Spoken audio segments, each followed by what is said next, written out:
जय श्री कृष्ण। श्री कृष्ण शरणम मम, श्री कृष्ण शरणम मम, श्री कृष्ण शरणम मम।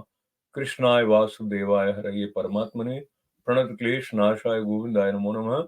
11वां स्कंद श्रीमद् भागवत का और इसका 28वां जो अध्याय है उसमें परमार्थ निरूपण है। श्री भगवान भगवान श्री कृष्ण कहते हैं, उद्धव जी, हालांकि व्यवहार में पुरुष और प्रकृति, दृष्टा और दृश्य के भेद से दो प्रकार का जगत जान पड़ता है, तथापि परमार्थ दृष्टि से देखने पर यह सब एक अधिष्ठान स्वरूप ही है। इसलिए किसी के शांत, घोर और मूढ़ स्वभाव तथा उनके अनुसार कर्मों की न स्तुति करनी चाहिए और न निंदा। हमेशा अद्वैत दृष्टि रखनी चाहिए। जो पुरुष दूसरों के स्वभाव और उनके कर्मों की प्रशंसा अथवा निंदा करते हैं, वो शीघ्र ही अपने यथार्थ परमार्थ साधन से च्युत हो जाते हैं, क्योंकि साधन तो द्वैत के अभिनिवेश का, उसके प्रति सत्यत्व बुद्धि का निषेध करता है, और प्रशंसा और निंदा उसकी सत्यता के भ्रम को और भी दृढ़ कर देती है। उद्धव जी, सभी इंद्रियां राजस अहंकार के कार्य हैं। जब वो निद्रित हो जाती हैं, तब शरीर का अभिमानी जीव चेतना शून्य हो जाता है, अर्थात उसे बाहरी शरीर की स्मृति नहीं रहती। उस समय यदि मन बच रहा, तब तो वो सपने के झूठे दृश्यों में भटकने लगता है, और वो भी लीन हो गया, तब तो जीव मृत्यु के समान गाढ़ निद्रा सुषुप्ति में लीन हो जाता है। वैसे ही जब जीव अपने अद्वितीय आत्म स्वरूप को भूलकर नाना वस्तुओं का दर्शन करने लगता है, तब वो स्वप्न के समान झूठे दृश्यों में फंस जाता है, अथवा मृत्यु के समान अज्ञान में लीन हो जाता है। उद्धव जी, जब द्वैत नाम की कोई वस्तु ही नहीं है, तब उसमें अमुक वस्तु भली है और अमुक बुरी, अथवा इतनी भली इतनी बुरी, ये प्रश्न ही नहीं उठ सकता। विश्व की सभी वस्तुएं वाणी से कही जा सकती हैं अथवा मन से सोची जा सकती हैं। इसलिए दृश्य एवं अनित्य होने के कारण उनका मिथ्यात्व तो स्पष्ट ही है। परछाई, प्रतिध्वनि और सीपी आदि में चांदी आदि के आभास यद्यपि हैं तो सर्वथा मिथ्या, परंतु उनके द्वारा मनुष्य के हृदय में भयकंप आदि का संचार हो जाता है। वैसे ही देहादि सभी वस्तुएं हैं तो सर्वथा मिथ्या ही, परंतु जब तक ज्ञान के द्वारा इनकी असत्यता का बोध नहीं हो जाता, इनकी आत्यंतिक निवृत्ति नहीं हो जाती, तब तक ये भी अज्ञानियों को भयभीत करती रहती है। उद्धव जी, जो कुछ प्रत्यक्ष या परोक्ष वस्तु है वो आत्मा ही है, वही सर्वशक्तिमान भी है। जो कुछ विश्व सृष्टि प्रतीत हो रही है, इसका वो निमित्त कारण तो है ही, उपादान कारण भी है, अर्थात वही विश्व बनता है और वही बनाता है, वही रक्षक है और रक्षित भी वही है। सर्वात्मा भगवान भी इसका संहार करते हैं, और जिसका संहार होता है वो भी वही है। अवश्य ही व्यवहार दृष्टि से देखने पर आत्मा इस विश्व से भिन्न है, परंतु आत्म दृष्टि से उसके अतिरिक्त और कोई वस्तु ही नहीं है। उसके अतिरिक्त जो कुछ प्रतीत हो रहा है, उसका किसी भी प्रकार निर्वचन नहीं किया जा सकता, और अनिर्वचनीय तो केवल आत्म स्वरूप ही है। इसलिए आत्मा में सृष्टि, स्थिति, संहार अथवा अध्यात्म, अधिदैव और अधिभूत, ये तीन तीन प्रकार की प्रतीतियां सर्वथा निर्मूल ही हैं, न होने पर भी यूं ही प्रतीत हो रही हैं। ये सत्व, रज और तम के कारण प्रतीत होने वाली दृष्टा, दर्शन, दृश्य आदि की त्रिविधता माया का खेल है। उद्धव जी, तुमसे मैंने ज्ञान और विज्ञान की उत्तम स्थिति का वर्णन किया है। जो पुरुष मेरे इन वचनों का रहस्य जान लेता है, वो न तो किसी की प्रशंसा करता है और न निंदा। वो जगत में सूर्य के समान समभाव से विचरता रहता है। प्रत्यक्ष, अनुमान, शास्त्र और आत्मानुभूति आदि सभी प्रमाणों से यह सिद्ध है कि ये जगत उत्पत्ति विनाशशील होने के कारण अनित्य और असत्य है। ये बात जानकर जगत में असंग भाव से विचरना चाहिए। उद्धव जी ने पूछा, भगवान, आत्मा है दृष्टा और देह है दृश्य। आत्मा स्वयं प्रकाश है और देह जड़। ऐसी स्थिति में जन्म मृत्यु रूप संसार न शरीर को हो सकता है और न आत्मा को, परंतु इसका होना भी उपलब्ध होता है। तब ये होता किसे है? आत्मा तो अविनाशी, प्राकृत अप्राकृत गुणों से रहित, शुद्ध, स्वयं प्रकाश और सभी प्रकार के आवरणों से रहित है, तथा शरीर विनाशी, सगुण, अशुद्ध, प्रकाश्य और आवृत है। आत्मा अग्नि के समान प्रकाशमान है, तो शरीर काठ की तरह अचेतन। फिर ये जन्म मृत्यु रूप संसार है किसे? भगवान श्री कृष्ण ने कहा, वस्तुतः प्रिय उद्धव, संसार का अस्तित्व नहीं है। तथापि जब तक देह, इंद्रिय और प्राणों के साथ आत्मा की संबंध भ्रांति है, तब तक अविवेकी पुरुष को वो सत्य सा स्फुरित होता है। जैसे स्वप्न में अनेकों विपत्तियां आती हैं, पर वास्तव में वे है नहीं, फिर भी स्वप्न टूटने तक उनका अस्तित्व नहीं मिटता। वैसे ही संसार के न होने पर भी जो उसमें प्रतीत होने वाले विषयों का चिंतन करते रहते हैं, उनके जन्म मृत्यु रूप संसार की निवृत्ति नहीं होती। जब मनुष्य स्वप्न देखता रहता है, तब नींद टूटने से पहले उसे बड़ी बड़ी विपत्तियों का सामना करना पड़ता है, परंतु जब उसकी नींद टूट जाती है, वो जग पड़ता है। तब न तो स्वप्न की विपत्तियां रहती हैं और न उनके कारण होने वाले मोह आदि विकार। उद्धव जी, अहंकार ही शोक, हर्ष, भय, क्रोध, लोभ, मोह, स्पृहा और जन्म मृत्यु का शिकार बनता है। आत्मा से तो इनका कोई संबंध ही नहीं है। उद्धव जी, देह, इंद्रिय, प्राण और मन में स्थित आत्मा ही जब उनका अभिमान कर बैठता है, उन्हें अपना स्वरूप मान लेता है, तब उसका नाम जीव हो जाता है। उस सूक्ष्माति सूक्ष्म आत्मा की मूर्ति है गुण और कर्मों का बना हुआ लिंग शरीर। उसे ही कहीं सूत्रात्मा कहा जाता है और कहीं महतत्व। उसके और भी बहुत से नाम हैं। वही काल रूप परमेश्वर के अधीन होकर जन्म मृत्यु रूप संसार में इधर उधर भटकता रहता है। वास्तव में मन, वाणी, प्राण और शरीर अहंकार के ही कार्य हैं। ये है तो निर्मूल, परंतु देवता, मनुष्य आदि अनेक रूपों में इसी की प्रतीति होती है। मननशील पुरुष उपासना की शान पर चढ़कर ज्ञान की तलवार को अत्यंत तीखी बना लेता है और उसके द्वारा देह, अभिमान का, अहंकार का मूल्योच्छेद करके पृथ्वी में निर्द्वंद होकर विचरता है। फिर उसमें किसी प्रकार की आशा, तृष्णा नहीं रहती। आत्मा और अनात्मा के स्वरूप को पृथक पृथक भली भांति समझ लेना ही ज्ञान है, क्योंकि विवेक होते ही द्वैत का अस्तित्व मिट जाता है। उसका साधन है तपस्या के द्वारा हृदय को शुद्ध करके वेद आदि शास्त्रों का श्रवण करना। इसके अतिरिक्त श्रवणानुकूल युक्तियां, महापुरुषों के उपदेश और इन दोनों से अविरुद्ध स्वानुभूति भी प्रमाण है। सबका सार यही निकलता है कि इस संसार के आदि में जो था तथा अंत में जो रहेगा, जो इसका मूल कारण और प्रकाशक है, वही अद्वितीय उपाधि शून्य परमात्मा बीच में भी है। उसके अतिरिक्त और कोई वस्तु है ही नहीं। उद्धव जी, सोने से कंगन, कुंडल आदि बहुत से आभूषण बनते हैं, परंतु जब वे गहने नहीं थे तब भी सोना था, और जब नहीं रहेंगे तब भी सोना रहेगा।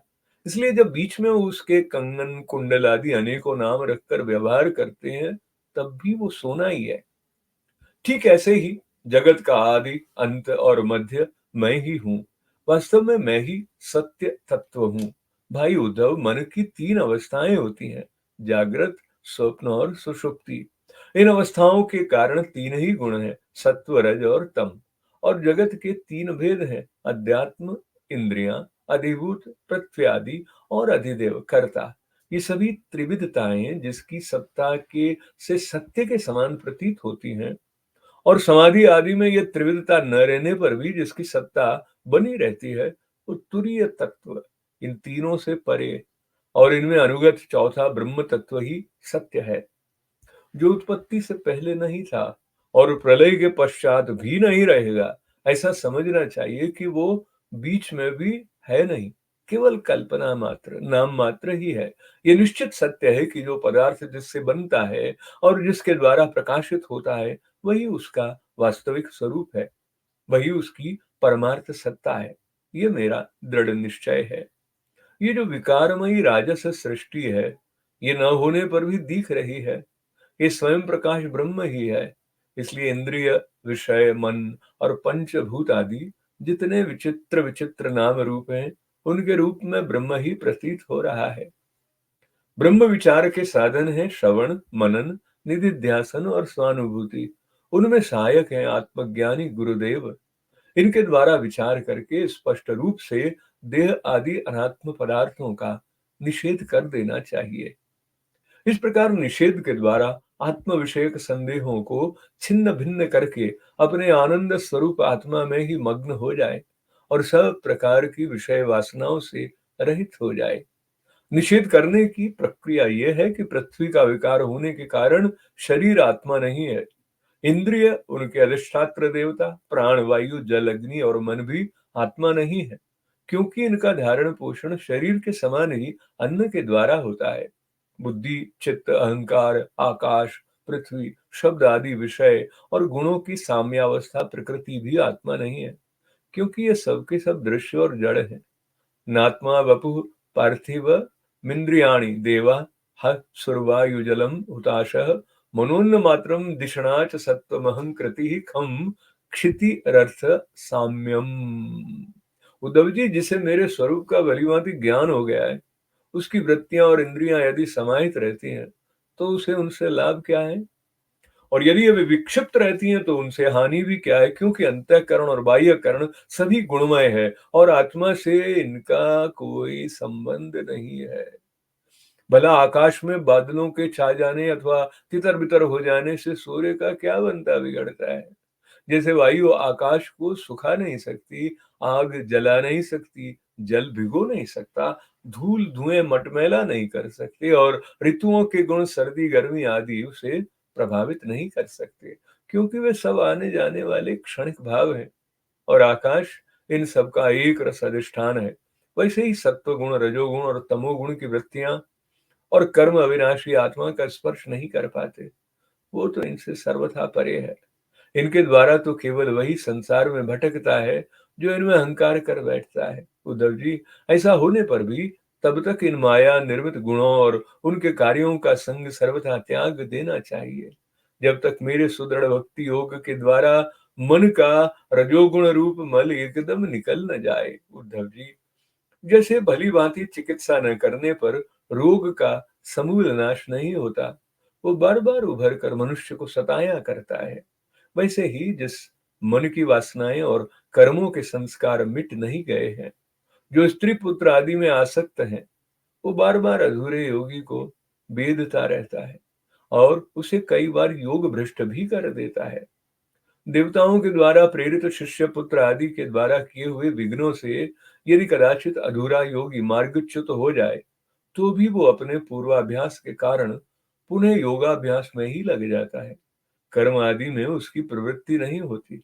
उद्धव जी, जीव संस्कार आदि से प्रेरित होकर जन्म से लेकर मृत्यु पर्यंत कर्म में ही लगा रहता है और उनमें इष्ट अनिष्ट बुद्धि करके हर्ष विषाद आदि विकारों को प्राप्त होता रहता है।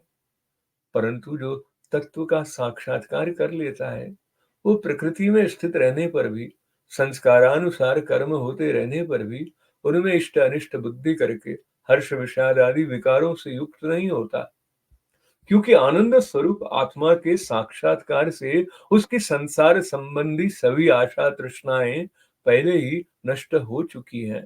जो अपने स्वरूप में स्थित हो गया है, उसे इस बात का भी पता नहीं रहता कि शरीर खड़ा है या बैठा, चल रहा है या सो रहा है, मलमूत्र त्याग रहा है, भोजन कर रहा है अथवा और कोई स्वाभाविक कर्म कर रहा है, क्योंकि उसकी वृत्ति तो आत्म स्वरूप में स्थित ब्रह्माकार रहती है। यदि ज्ञानी पुरुष की दृष्टि में इंद्रियों के विविध बाह्य विषय जो कि असत हैं, आते भी हैं, तो वो उन्हें अपने आत्मा से भिन्न नहीं मानता, क्योंकि वे युक्तियों, प्रमाणों और स्वानुभूति से सिद्ध नहीं होते। जैसे नींद टूट जाने पर स्वप्न में देखे हुए और जागने पर तिरोहित हुए पदार्थों को कोई सत्य नहीं मानता, वैसे ही ज्ञानी पुरुष भी अपने से भिन्न प्रतीयमान पदार्थों को सत्य नहीं मानते। उद्धव जी, इसका यह अर्थ नहीं है कि अज्ञानी ने आत्मा का त्याग कर दिया है और ज्ञानी उसको ग्रहण करता है। इसका तात्पर्य केवल इतना है कि अनेकों प्रकार के गुण और कर्मों से युक्त देह इंद्रिय आदि पदार्थ पहले अज्ञान के कारण आत्मा से अभिन्न मान लिए गए थे, उनका विवेक नहीं था। अब आत्मदृष्टि होने पर अज्ञान और उसके कार्यों की निवृत्ति हो जाती है। इसलिए अज्ञान की निवृत्ति ही अभिष्ट है। वृत्तियों के द्वारा न तो आत्मा का ग्रहण हो सकता है और न त्याग। जैसे सूर्य उदय होकर मनुष्यों के नेत्रों के सामने से अंधकार का पर्दा हटा देते हैं, किसी नई वस्तु का निर्माण नहीं करते, वैसे ही मेरे स्वरूप का दृढ़ अपरोक्ष ज्ञान पुरुष के बुद्धिगत अज्ञान का आवरण नष्ट कर देता है। वो इन रूप से किसी वस्तु का अनुभव नहीं कराता। उद्धव जी, आत्मा नित्य अपरोक्ष है, उसकी प्राप्ति नहीं करनी पड़ती, वो स्वयं प्रकाश है, उसमें अज्ञान आदि किसी प्रकार के विकार नहीं है, वो जन्म रहित है, अर्थात कभी किसी प्रकार भी वृत्ति में आरूढ़ नहीं होता, इसलिए अप्रमेय है। ज्ञान आदि के द्वारा उसका संस्कार भी नहीं किया जा सकता। आत्मा में देश काल और वस्तुकृत परिच्छेद न होने के कारण अस्तित्व वृद्धि परिवर्तन ह्रास और विनाश उसका स्पर्श भी नहीं कर सकते। सबकी ओर सब प्रकार की अनुभूतियां आत्म स्वरूप ही हैं। जब मन और वाणी आत्मा को अपना अविषय समझकर निवृत्त हो जाते हैं, तब वही सजातीय विजातीय और स्वगत भेद से शून्य एक अद्वितीय रह जाता है। व्यवहार दृष्टि से उसके स्वरूप का वाणी और प्राण आदि के प्रवर्तक के रूप में निरूपण किया जाता है। उद्धव जी, अद्वितीय आत्म तत्व में अर्थहीन नामों के द्वारा विधि विविधता मान लेना ही मन का भ्रम है, अज्ञान है। सचमुच ये बहुत बड़ा मोह है, क्योंकि अपने आत्मा के अतिरिक्त उस ब्रह्म का भी और कोई अधिष्ठान नहीं है। अधिष्ठान सत्ता में अध्यस्त की सत्ता है ही नहीं, इसलिए सब कुछ आत्मा ही है। बहुत से पंडित अभिमानी लोग ऐसा कहते हैं कि ये पांच भौतिक द्वैत विभिन्न नामों और रूपों के रूप में इंद्रियों के द्वारा ग्रहण किया जाता है, इसलिए सत्य है। परंतु ये तो अर्थहीन वाणी का आडंबर मात्र है, क्योंकि तत्वतः तो इंद्रियों की पृथक सत्ता ही सिद्ध नहीं होती। फिर वे किसी को प्रमाणित कैसे करेंगी? उद्धव जी, यदि योग साधना पूर्ण होने के पहले ही किसी साधक का शरीर रोग आदि उपद्रवों से पीड़ित हो, तो उसे इन उपायों का आश्रय लेना चाहिए। गर्मी ठंडक आदि को चंद्रमा सूर्य की धारणा के द्वारा, वात आदि रोगों को वायु धारणा युक्त आसनों के द्वारा और ग्रह सर्पादि कृत विघ्नों को तपस्या मंत्र और औषधि के द्वारा नष्ट कर डालना चाहिए। काम क्रोध आदि विघ्नों को मेरे चिंतन और नाम संकीर्तन आदि के द्वारा नष्ट करना चाहिए, तथा पतन की ओर ले जाने वाले दंभ मद आदि विघ्नों को धीरे धीरे महापुरुषों की सेवा के द्वारा दूर कर देना चाहिए। कोई कोई मनस्वी योगी विविध उपायों के द्वारा इस शरीर को सुदृढ़ और युवावस्था में स्थिर करके फिर अणिमा आदि सिद्धियों के लिए योग साधन करते हैं। परंतु बुद्धिमान पुरुष ऐसे विचार का समर्थन नहीं करते, क्योंकि ये तो एक व्यर्थ प्रयास है। वृक्ष में लगे हुए फल के समान इस शरीर का नाश तो अवश्यम भावी है। यदि कदाचित बहुत दिनों तक निरंतर और आदर पूर्वक योग साधना करते रहने पर शरीर सुदृढ़ भी हो जाए, तब भी बुद्धिमान पुरुष को अपनी साधना छोड़कर उतने में ही संतोष नहीं कर लेना चाहिए। उसे तो सर्वदा मेरी प्राप्ति के लिए ही संलग्न रहना चाहिए। जो साधक मेरा आश्रय लेकर मेरे द्वारा कही हुई योग साधना में संलग्न रहता है, उसे कोई भी विघ्न बाधा डिगा नहीं सकती। उसकी सारी कामनाएं नष्ट हो जाती हैं और वो आत्मानंद की अनुभूति में मग्न हो जाता है। ऋषिमद्भागवते महापुराणे पारमहंस्यायाम संहितायाम एकादश स्कंदे अष्टाम विशोऽध्यायः 28वें अध्याय का हिंदी भाषा में पारायण संपन्न हुआ। श्री कृष्णार्पणमस्तु। श्री कृष्ण शरणं मम। श्री कृष्ण शरणं मम। श्री कृष्ण शरणं मम। कृष्णाय वासुदेवाय हरये परमात्मने प्रणत क्लेश नाशाय गोविंदाय नमो नमः। भगवत कृपा से 28वां अध्याय 11वें स्कंद का अब संस्कृत भाषा में इसका पाठ करने का श्रद्धा के साथ विनम्र प्रयत्न प्रारंभ करते हैं। अथ अष्टाविंशोऽध्यायः। श्रीभगवानुवाच परस्वभावकर्माणि न प्रशंसेन्न गृह्येत विश्वमेकात्मकं पश्यन् प्रकृत्या पुरुषेण च परस्वभावकर्माणि य प्रशंसति निन्दति स आशु वृष्यते स्वार्था द सत्याभिनिवेशतः। तैजसे निद्रयापन्ने पिण्डस्थो नष्टचेतनः मायां प्राप्नोति मृत्युं वा तद्वन्नानार्थदृक्पुमान्। किं भद्रं वा द्वैतस्यावस्तु न कियत् वाचोदितं तदनृतं मनसा ध्यातमेव च छाया प्रत्यावया भासा यसन्तोऽप्यर्थकारिण। एवं देहादयो भावा यच्छन्त्यां मृत्युतो भयम् आत्मैव तदिदं विश्वं सृज्यते सृजति प्रभुः त्रायते त्राति विश्वात्मा ह्रियते हरतीश्वरः तस्मान् यात्मनो न्यस्मान् धन्यो भावो निरूपितः निरूपितेयं त्रिविधा निर्मूला भातिरात्मनि इदं गुणमयं विद्मि त्रिविधं मायया कृतम् एतद्विद्वान् मदुदितं ज्ञानविज्ञाननैपुणं न निन्दति न च स्तौति लोके चरति सूर्यवत् प्रत्यक्षेणानुमानेन निगमेनात्मसंविदा आद्यन्तवदः सज्ञात्वा निस्सङ्गो विचरेदेह।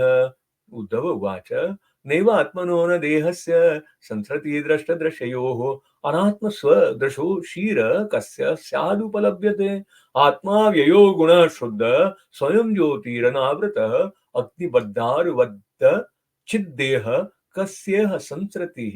श्री भगवान उवाच यावद्देहेन्द्रिय प्राणे रात्मनः सन्निकर्षणं संसारफलवांस्तावदपार्थोऽप्यविवेकिनः अर्थे यविद्यमानेऽपि संसृतिर्न निवर्तते ध्यायतो विषयानस्य स्वप्नेनर्था गमो यथा यथा य प्रतिबुद्धस्य तस्वापो बह्वनर्थभूत स एव प्रतिबुद्धस्य न वै मोहाय कल्पते शोक हर्ष भय क्रोध लोभ मोह स्पृहादयः अहंकारस्य दृश्यन्ते जन्म मृत्युश्च नात्मनः देहेन्द्रिय प्राणमनोभिमानो जीवोऽन्तरात्मा गुणकर्म मूर्तिः सूत्रं महानित्युरुदेव गीतः संसार आधावति कालतन्त्रः अमूलमेतद् बहुरूपरूपितं मनोवच प्राण शरीर कर्म ज्ञानासिनोपासनया शितेन छित्त्वा मुनिर्गां विचरत्य तृष्णः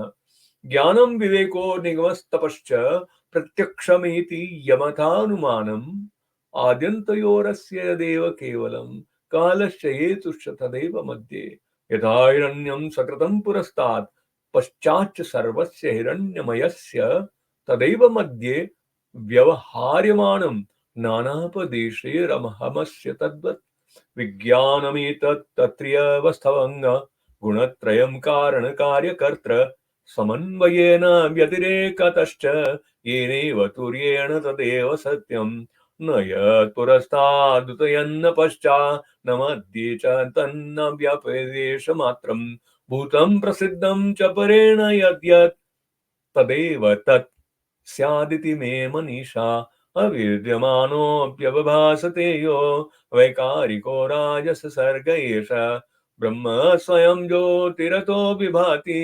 ब्रह्मेन्द्रियार्थात्मविकारचित्रम् एवं स्फुटं ब्रह्म विवेकहेतुभिः परापवादेन विशारदेन चित्वात्मसन्देहमुपारमेत स्वानन्दतुष्टोऽखिलकामुखेभ्यः नात्मा बभूपार्थिवमिन्द्रियाणि देवाय सुरवायुजलं हुताश मनोन्नमात्रं दिशणा च सत्त्वमहं कृतीखं क्षितिरर्धसाम्यं समाहिते करणेर्गुणात्मभिः गृगुणो भवेन्मात्सु विवेक्तद्याम्नः विक्षिप्यमाणे रुदकिं नु दूषणं गणेरुपेतेर्विगतेरवेकिं यथा नभो वा यवनालाम्बुगुणैर्गता गतैर्वक्तुर्गुणैर्न सज्जते यथाक्षरं सत्त्वरजस्तमोमले